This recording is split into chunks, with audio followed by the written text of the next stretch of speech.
샬롬, 한 주 동안 주님의 은혜 가운데 평안하셨습니까? 말씀의 자리로 나오신 여러분들을 예수님의 이름으로 사랑하고 축복합니다. 지난 수요일 저녁부터 콧물이 나오기 시작해서 그 다음날 아침에 이루통과 두통, 그리고 그 저녁에는 몸살이 온몸에 쫙 퍼지면서 도저히 일어날 수 없는 통증이 있었습니다. 하루 3끼를 먹는 일명 삼시기가 되었고, 약을 복용함을 통해서 회복이 되어 이 자리에 서게 되었습니다. 저를 삼시기로 만들어준 아내에게 감사를 드리고 빨리 회복할 수 있도록 기도와 염려해 주신 여러분들에게 진심으로 다시 한번 감사의 말씀을 드립니다. 오늘 하나님께서 주신 말씀은 히브리서 9장 15절로 28절까지의 말씀입니다. 히브리서 9장 15절로 28절까지의 말씀. 이로 말미암아 그는 새 언약의 중보자시니 이는 첫 언약 때에 범한 죄에서 속량하려고 죽으사 부르심을 입은 자로 하여금 영원한 기업의 약속을 얻게 하려 하심이라. 유언은 유언한 자가 죽어야 되나니 유언은 그 사람이 죽은 후에야 유효한즉 유언한 자가 살아있는 동안에는 효력이 없느니라. 이러므로 첫 언약도 피 없이 세운 것이 아니니 모세가 율법대로 모든 계명을 온 백성에게 말한 후에 송아지와 염소의 피 및 물과 붉은 양털과 우슬초를 취하여 그 두루마리와 온 백성에게 뿌리며 이르되 이는 하나님이 너희에게 명하신 언약의 피라 하고 또한 이와 같이 피를 장막과 섬기는 일에 쓰고 모든 그릇에 뿌렸느니라.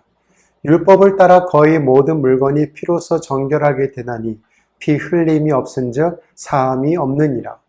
그러므로 하늘에 있는 것들의 모형은 이런 것들로서 정결하게 할 필요가 있었으나 하늘에 있는 그것들은 이런 것들보다 더 좋은 제물로 할지니라.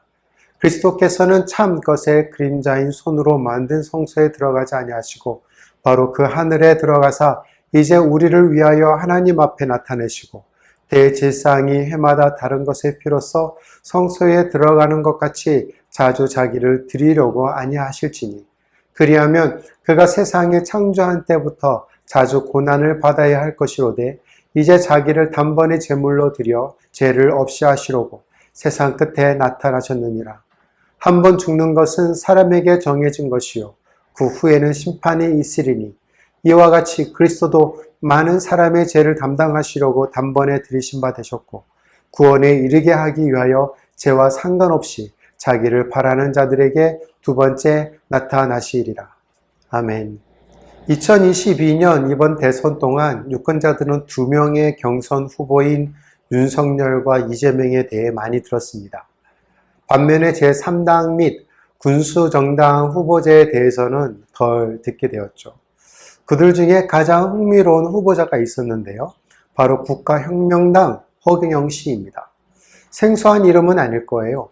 이분은 1997년에 제15대 대통령 선거에 후보자로 출마해서 0.2%의 득표를 보였고 그 다음 2004년에 제17대 국회의원 선거에서 민주공화당으로 비례대표로 나왔었고 2007년에는 제17대 대통령 선거 후보자로 다시 출마해서 0.4% 득표로 낙선하였습니다. 2022년에는 제21대 국회의원 선거에 국가혁명배당금의 비례대표로 나와서 20만 표가 넘는 득표를 얻었죠. 그리고 2021년 서울시장 재보궐선거에도 출마해서 3위까지 오르는 득표율을 지지받았습니다. 올해 제20대 대통령 선거에도 출마해서 낙선하였지만 28만 표가 넘는 득표수를 얻었어요. 정말 대단한 분 아니십니까? 더 재미있는 것은 이분의 취미예요. 혹시 무엇인지 아세요? 공중부양과 축지법입니다. 이것이 그분의 취미예요.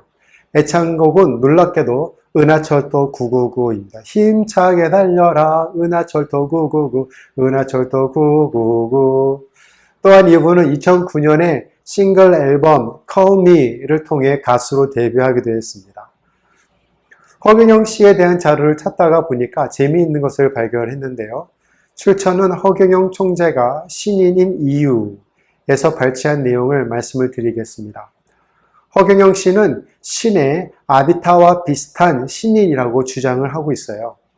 절대적인 존재인 신이 인간의 모습으로 나타나 상대적 존재가 신인이라는 것인데요. 예를 들면 교통사고로 심하게 다친 아들을 위해 그의 어머니가 허경영 씨에게 찾아와서 단지 몇 마디만 들었는데 그 다음날 아들이 의식이 돌아오고 회복해서 퇴원했다는 이야기입니다. 또 어떤 분이 허리가 너무 아파서 1시간 동안 허경영 이름을 계속 불렀대요. 그런데 허경영 씨가 직접 그분에게 전화를 걸어서 왜 그렇게 내 이름을 부르냐고 했답니다. 그 외에도 예언의 능력이 있고 중요 행사 때마다 비를 멈추게 하고 달의 밝기를 더했다고 합니다. 또한 우유와 과일에 허경영 이름 또는 사진을 붙여놓으면 우유나 과일이 상하지 않는다는 것이에요. 이런 증상을 허경영 에너지라고 하는데요. 이런 허경영 에너지의 결과는 우리가 눈으로 직접 확인할 수 있지만 그 과정은 지구의 과학기술로 증명이 불가능하다는 점입니다. 결론적으로 말하면 허경영은 신인이라는 호칭을 받고 있어요. 그분이 이 우주의 에너지를 관장하고 있기 때문이라고 합니다. 이런 특이한 경력과 이력을 가진 분이라고 하여도 자칭 신인이라고 하여도 예언과 치유와 초자연적 능력을 가지고 있다고 하더라도 자칭 축지법을 쓰고 공중부양을 한다고 하여도 결국 그는 죽는 것입니다. 사람이 한번 죽는 것은 정해졌기 때문이죠. 초자연적인 능력과 경력이 있다고 해서 죽음을 극복할 수 있는 이는 어느 누구도 없습니다. 아무리 세상적인 것들로 희생제물을 삼는다고 해서 그것이 여러분의 죄와 사망에서 자유롭게 하지 못합니다. 여기서 더 좋은 희생제물이 있습니다. 이 희생제물을 통하여 완전한 속죄가 이루어졌고 이 희생제물을 통하여 하나님의 임재 앞에 담대히 나아갈 수 있게 되었고 이 희생제물을 통하여서 옛 언약, 율법에서 우리가 자유하게 되었습니다. 바로 예수 그리스도의 죽음입니다. 십자가에서 흘리신 주님의 보혈이 저와 여러분을 자유케 했습니다. 그의 핏값으로 우리를 사셔서 자유케 하셨습니다. 그러기에 죄와 사망의 영역권에서 극복하려면 먼저는 구속의 필수적인 그리스도의 보혈을 의존하셔야 합니다. 15절을 볼까요? 이로 말미암아 그는 새 언약의 중보자시니 이는 첫 언약 때에 범한 죄에서 속량하려고 죽으사 부르심을 입은 자로 하여금 영원한 기업의 약속을 얻게 하려 하심이라. 지난주에 이 구절은 11절부터 14절 내용의 결과라고 말씀을 드렸죠. 그리스도의 피가 양심을 깨끗하게 해서 하나님을 섬길 수 있도록 한다는 것 아니겠습니까?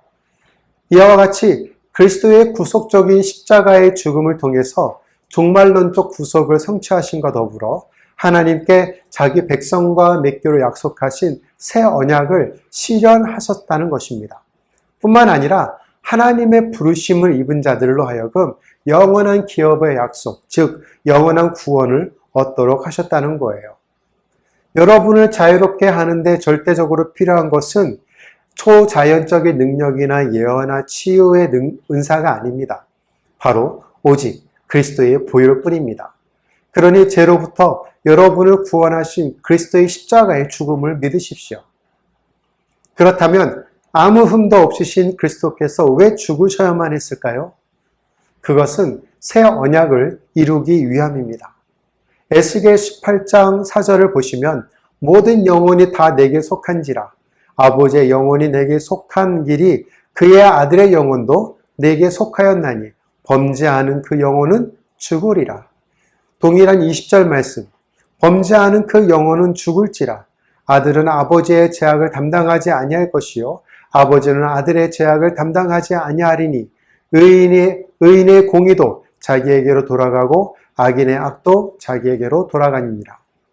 구약의 율법은 범죄하는 영혼은 죽으리라는 것이라고 선언하고 있어요. 그러니 새 언약은 죄로부터의 자유를 제공했지만 그것을 실행하기 위해서는 반드시 희생제물이 필요했습니다.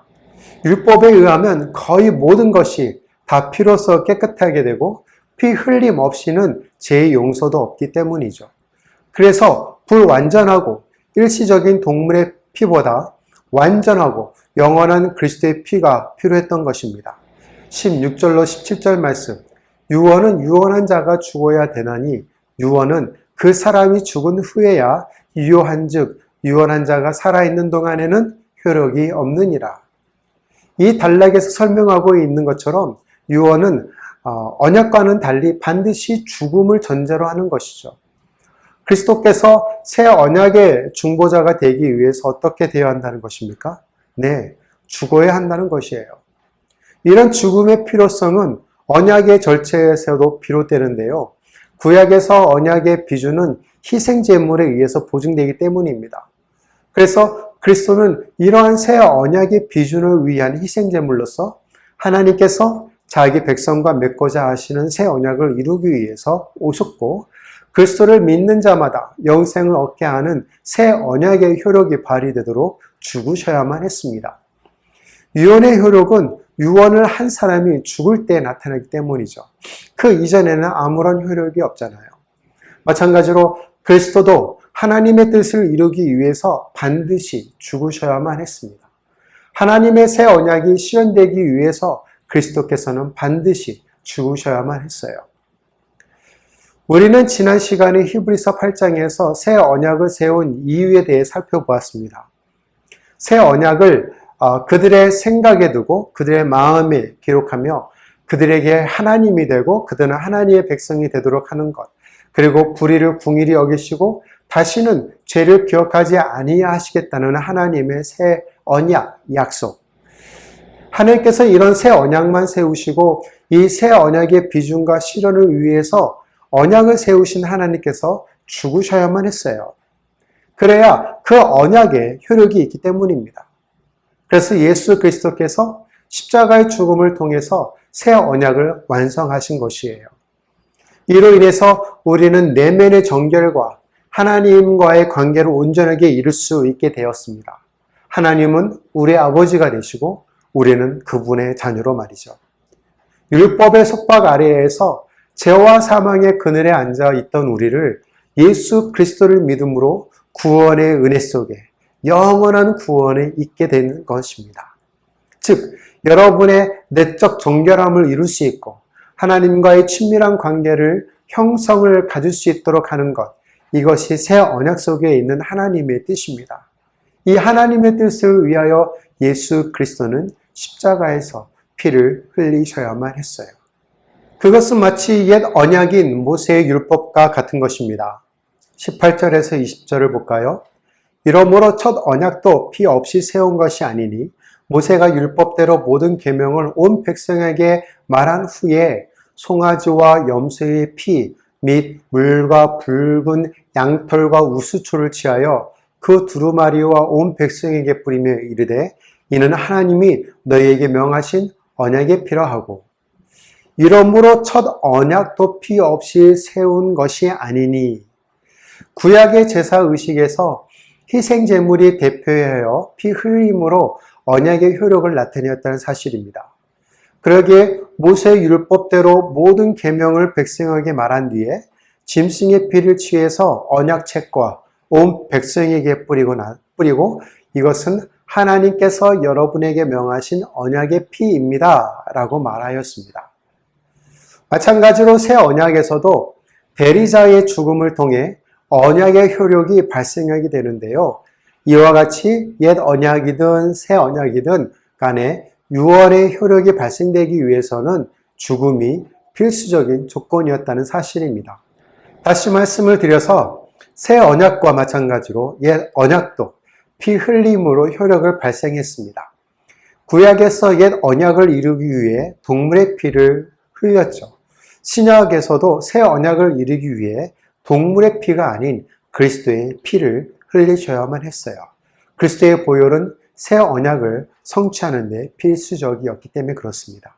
그리고 그것은 여러분을 죄와 사망에서 해방시키는 것뿐만 아니라 죄에 대한 용서, 제사함도 매우 중요했기 때문에 그렇습니다.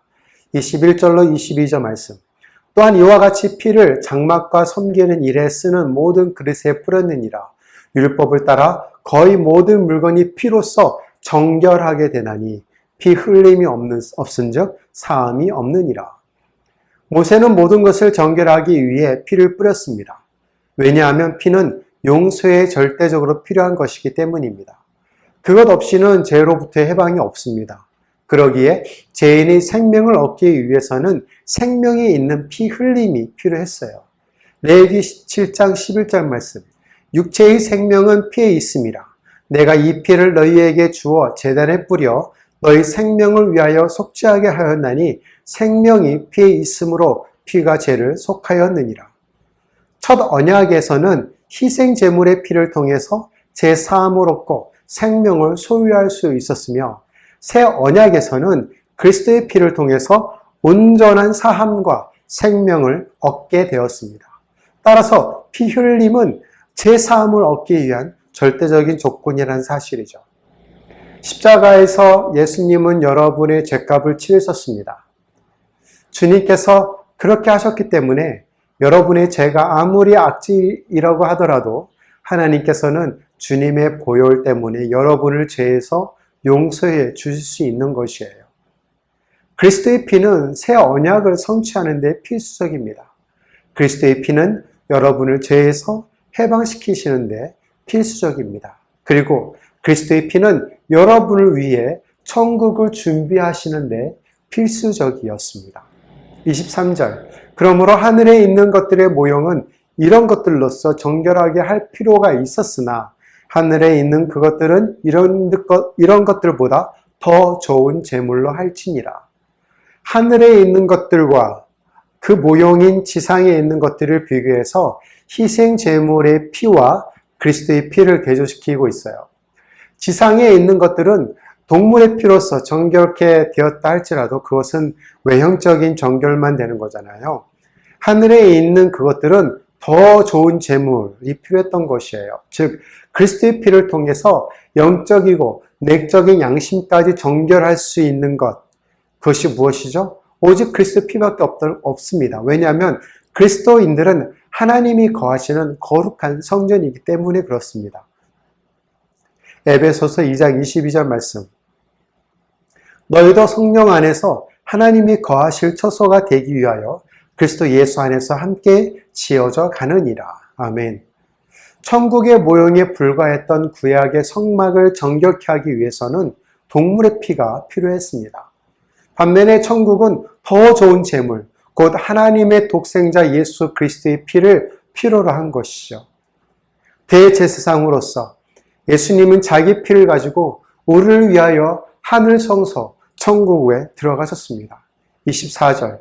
그리스도께서는 참 것의 그림자인 손으로 만든 성소에 들어가지 아니하시고 바로 그 하늘에 들어가사 이제 우리를 위하여 하나님 앞에 나타내시고 그리스도께서 자신의 피를 통해 들어가신 곳은 지상의 지성소가 아니었습니다.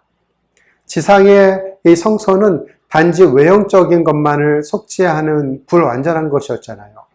하늘의 실체를 보여주는 그림자에 불과했기 때문에 그리스도는 지상에 있는 지성소에 들어가지 아니하시고 실체인 하늘의 성소에 들어가셨어요.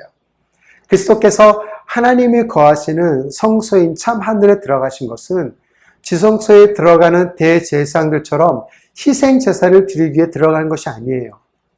오직 하나님 앞에서 죄인인 우리들을 위해 중보하시기 위함이었습니다.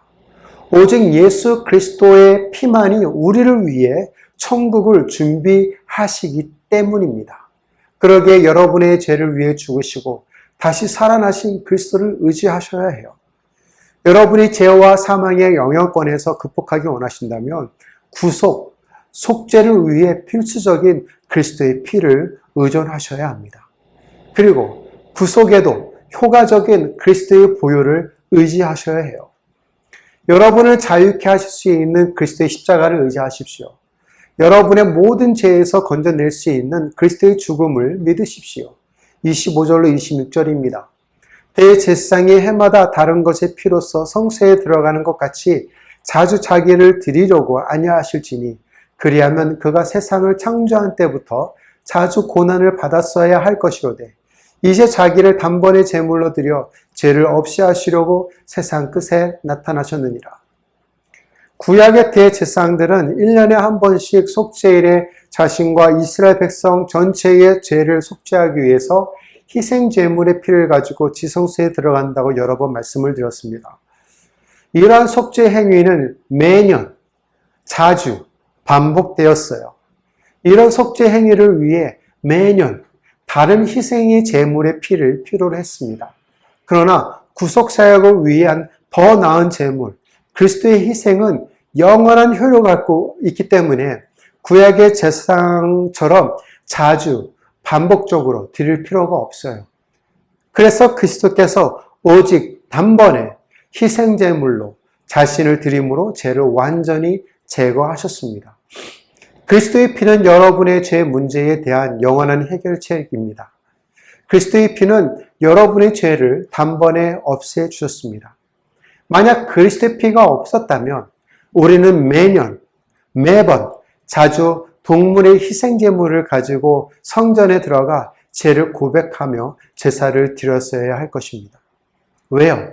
구약의 제사 제도로는 죄를 영원히 덮을 수 없기 때문입니다.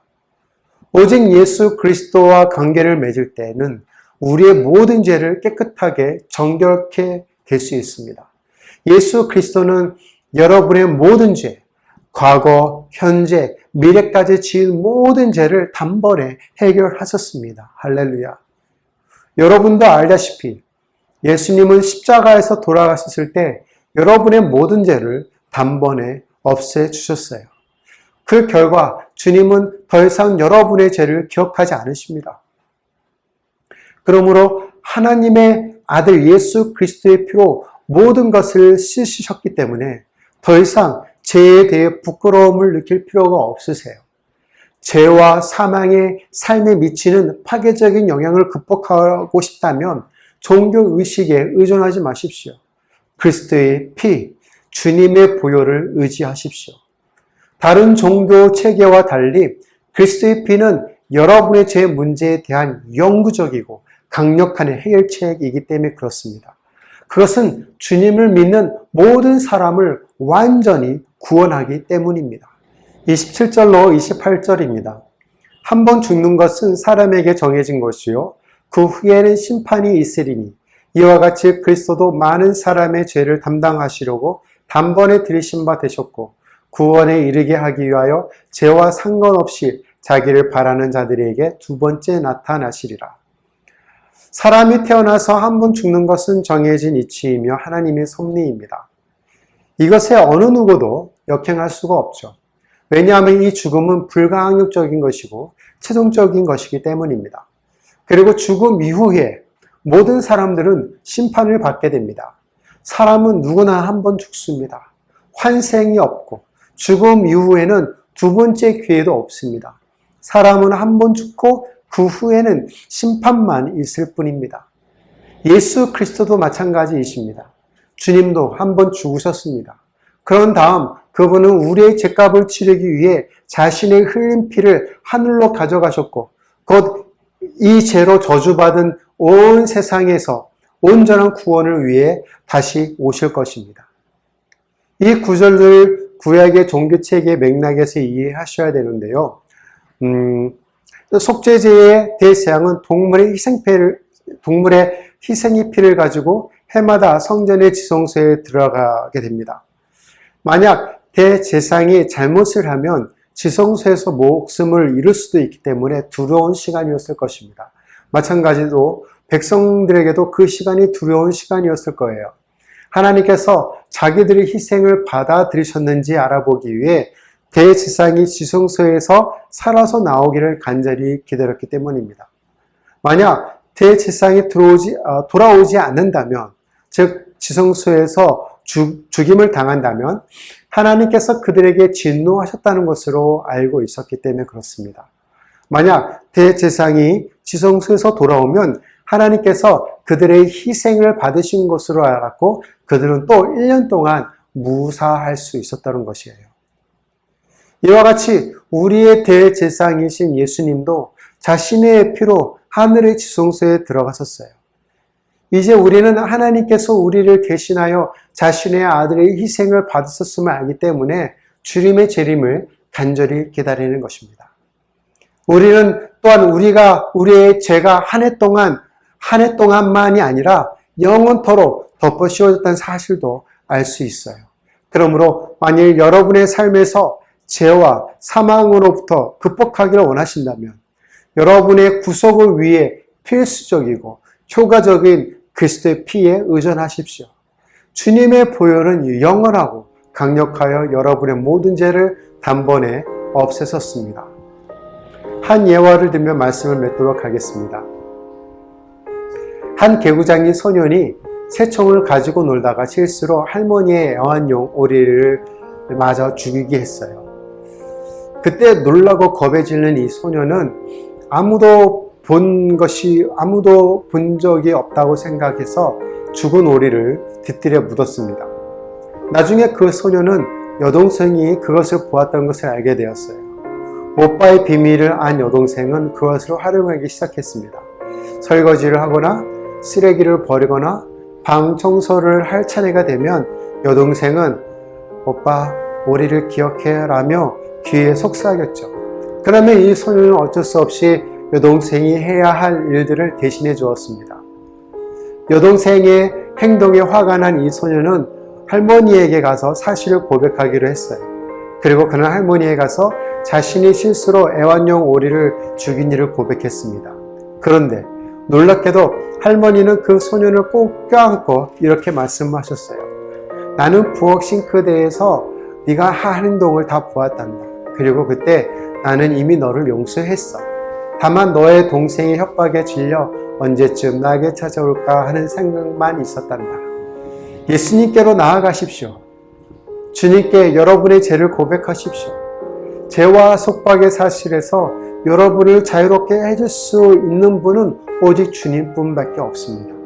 우리 주 예수 그리스도는 여러분이 한 일을 이미 다 알고 계세요. 그 모든 일들을 위해 이미 십자가에서 대가를 치르셨습니다. 주의 보혈은 능력이 있습니다.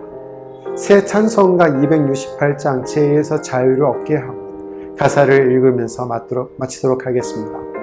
죄에서 자유를 얻게 함은 보혈의 능력 주의 보혈, 시험을 이기고 승리하니 참 놀라운 능력이로다. 육체의 정욕을 이길 힘은 보혈의 능력 주의 보혈, 정결한 마음을 얻게 하니 참 놀라운 능력이로다. 눈보다 더 희게 밝히는 것 보혈의 능력 주의 보혈, 부정한 모든 것 밝히심이 참 놀라운 능력이로다.